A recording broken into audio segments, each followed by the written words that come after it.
जब हौसला हो ऊंची उड़ान का, जब हौसला हो ऊंची उड़ान का, तब फिजूल है कद आसमान का।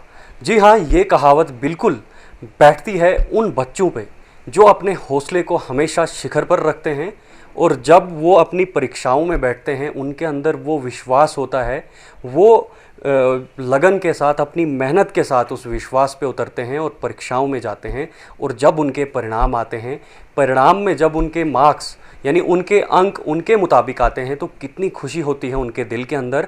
साथ ही साथ डिस्ट्रिक्ट, हमारा ज़िला भी, इनके पेरेंट्स भी, अध्यापक भी अपने गर्वान्वित होते हैं इनके अंकों से, क्योंकि जब टॉप करते हैं तो अक्सर इनके माता पिता भी काफ़ी खुश होते हैं। तो कल मैंने आपको एक इंटरव्यू दिखाया था रिद्धि शर्मा जी से, क्योंकि उन्होंने 12th में टॉप किया था, CBSE 12th में। एक तरफ से कोरोना वायरस, दूसरी तरफ इन्होंने एग्ज़ाम दिए, कोरोना वायरस के अंदर भी कुछ एग्ज़ाम थे इनके, उसके बावजूद भी 90 से अबो 95 के आसपास मार्क्स हासिल करना अपने आप में एक बड़ी बात है। तो एक और बेटी जो है उसने टॉप किया है। बेटियां लगातार कमाल कर रही हैं, क्योंकि कल भी मैंने आपको यही बताया था कि बेटियां लगातार कमाल कर रही हैं। तो चलिए, इस वक्त हमारे साथ प्रियंका शर्मा, जिन्होंने 10th क्लास में जो हैं टॉप किया है किश्तवाड़ KV से। आज ही इनका रिज़ल्ट डिक्लेयर हुआ। जैसे ही हमें पता चला तो हमने हमारी पूरी टीम के साथ इनके घर के लिए रुख कर दिया और इनसे खास बातचीत करेंगे। प्रियंका, आपका बहुत बहुत स्वागत है और हमारी पूरी टीम की ओर से बहुत बहुत बधाई। सबसे पहले अपना नाम, अपने मम्मी पापा का नाम और कितने मार्क्स हासिल हुए।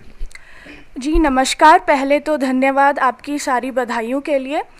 मेरा नाम प्रियंका शर्मा है और मेरे पापा का नाम है श्री रवि कुमार शर्मा और मम्मा का नाम श्री निशा शर्मा। और मेरे परसेंटेज 97% आए हैं। आज ही रिज़ल्ट डिक्लेयर हुआ क्लास 10th का, तो उसमें मेरे 97% आए। प्रियंका, कल भी हमने रिद्धि शर्मा का इंटरव्यू किया, उन्होंने टॉप किया और आज आपने किया, तो कैसा महसूस हो रहा है? और जब आपने रिज़ल्ट सुना, जब आपकी मम्मी पापा ने रिज़ल्ट सुना, तो कैसा फील हुआ उस टाइम? पहले ही ये कोरोना वायरस चल रहा था, तो 2-3 महीने से तो हमारा रिज़ल्ट आ नहीं रहा था। तो जैसे ही हमें पता चला कि आज रिज़ल्ट आने वाला है, तो पहले अंदर से एक एक्साइटमेंट आने लगी और थोड़ी नर्वसनेस भी होने लगी कि हमें पता नहीं था क्या रिज़ल्ट आएगा। लेकिन जैसे ही हमें अपने मार्क्स पता चले तो थोड़ा सा रिलीफ मिला और ये जानकर भी खुशी हुई कि अबाउ 95% आए। प्रिया, जब आप मेहनत करते हैं या कोई भी मेहनत करता है तो उसके पीछे कोई ना कोई होता है, उसको सपोर्ट करता है, बैक सपोर्ट करता है। आपकी सफलता के पीछे किसका हाथ है? किसको आप ज़्यादा श्रेय देना चाहेंगे?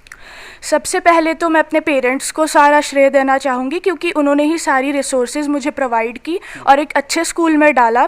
और साथ ही साथ मैं सभी टीचर्स और मेरे मेंटर्स को थैंक यू करना चाहूँगी, क्योंकि वही मेरे लिए इंस्पिरेशन थे और उन्होंने ही मुझे अच्छे से पढ़ाया और ताकि आज मुझे अच्छा रिज़ल्ट मिल सके। जैसे कि मेरे सारे subject teacher Shobha ma'am, Anand sir, Rajeev sir, Chishan sir, Sunil sir और मेरे मेंटर जैसे कि मेरे कज़िन विकास भैया, special thanks to all of them. Priya, जब आपकी फ्रेंड्स ने रिज़ल्ट सुना तो उस समय कैसा फील हुआ? कैसा रिएक्शन उनका आया? किसी ने आपको मुबारकबाद दी, किसी ने कॉल की अभी तक?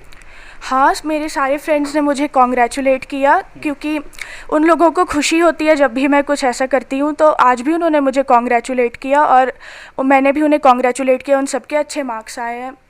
जी प्रिया, हमारे काफ़ी सारे दर्शक या फिर विद्यार्थी इस वीडियो को देखते हैं, तो उनके लिए क्या कहोगे आप? क्योंकि आप तो इंस्पिरेशन बन गए हो, अब आपके अच्छे मार्क्स हासिल हुए हैं। काफ़ी सारे बच्चे जो हैं अपनी जगह ये अंदर से रखते हैं, लेकिन सब ये मुकाम हासिल नहीं करते हैं। तो कोई रह भी जाता है, कोई पीछे रह जाता है, कोई हासिल नहीं कर पाता है, तो उनके लिए क्या मैसेज देंगे आप? जैसा कि हम जानते हैं कि hard work is the key to success और पर्सपिरेशन भी बहुत ज़रूरी है। अगर हम लोग बिना रुके हार्ड वर्क करते रहें, study, because study wins the race, ठीक है। तो उसी तरह से अगर हम लोग स्टडीली अपनी पढ़ाई जारी रखें, हर दिन अगर हम थोड़ा थोड़ा भी हर चीज़ को रिवाइज करें, तो हम लोग सारा सिलेबस को कोप अप कर सकते हैं और सारा सिलेबस सही टाइम पे हम लोग प्रिपेयर कर सकते हैं। प्रिया, देखो, जब भी मैं किसी का इंटरव्यू करता हूँ, खासकर बेटियों का, तो बेटियों से एक सवाल रहता है कि बेटी बचाओ बेटी पढ़ाओ, एक मुहिम पूरे देश के अंदर हमारे प्रधानमंत्री जी चला रहे हैं इस अभियान को। और मैं अक्सर ये सवाल पूछता हूँ बेटियों से। अक्सर हमारे समाज के अंदर अभी भी कुछ इलाकों में देखा जाता है, गाँव के इलाकों में अब बेटी को पढ़ाया नहीं जाता है, या फिर जब बेटी पैदा होती है तो कभी खुशी नहीं होती है। तो ऐसा क्यों और क्या मैसेज रहेगा उन पेरेंट्स के लिए, उन बच्चों के लिए? जैसा कि हम सब जानते हैं कि अभी 21st सेंचुरी चल रही है, तो उन सभी लोगों के लिए जो ऐसे ऑर्थोडॉक्स थिंकिंग अपने दिमाग में रखते हैं कि बेटियां किसी से कम नहीं होती, बेटी और बेटे दोनों एक बराबर होते हैं और उनको भी वही रिसोर्सेज प्रोवाइड करनी चाहिए जो बाकी सारे जेंडर्स को प्रोवाइड करते हैं। तो इसलिए बेटियां भी बहुत सारी चीज़ें कर सकती है, वो किसी से कम नहीं होती। प्रिया, एक तरफ से कोरोना वायरस भी चल रहा था, उस समय आपके कुछ एग्ज़ाम कोरोना वायरस के अंडर भी हुए थे, तो क्या चल रहा था उस वक्त आपके माइंड में? क्योंकि कोरोना वायरस का कहर भी था, डर भी था, ऊपर से आपको मास्क लगा के चलना था, पेपर देने आप मास्क लगा के गए, बाकी सारे सिम्टम्स का ध्यान रखना था, तो कैसे आपने उस टाइम प्रिकॉशंस का ध्यान रखना था, कैसे आपने उस टाइम मेंटेन किया अपने आप को और इस मुकाम पे इस वक्त आप हो? जी, एक डर तो था कि कहीं हम लोगों को भी कोरोना ना हो जाए, क्योंकि भीड़ में जाना पड़ता था, लेकिन हमारे स्कूल ने भी पूरा सैनिटाइजेशन किया और सीबीएसई की भी गाइडलाइंस थी कि सभी को अपने साथ मास्क लेकर आना है।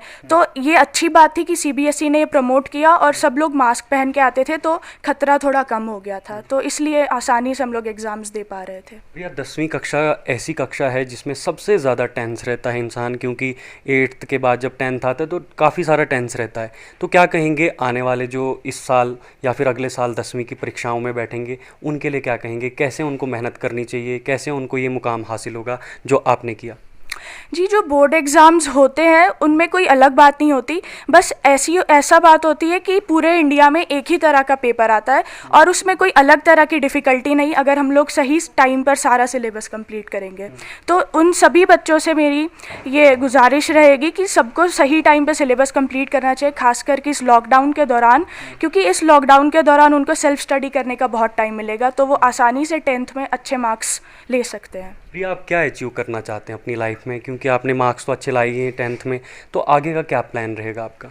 आगे तो मैं 11th में physics, chemistry, math, non medical subjects लेने वाली हूँ।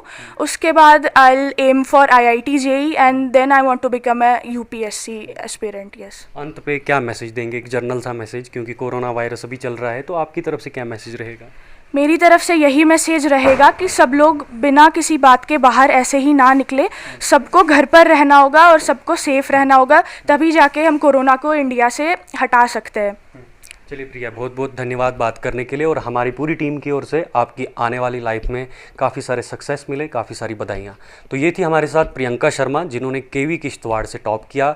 अपने आप में किश्तवाड़ के लिए, इनके मम्मी पापा के लिए, इनके माता पिता के लिए एक गौरवान्वित बात है, गर्व की बात है, हम सब के लिए गर्व की बात है। और दूसरी ओर बेटियाँ लगातार अच्छा कर रही हैं, ये भी एक बड़ी बात है। कैमरा पर्सन स्माइल शर्मा के साथ शीतल शर्मा, फायर मीडिया।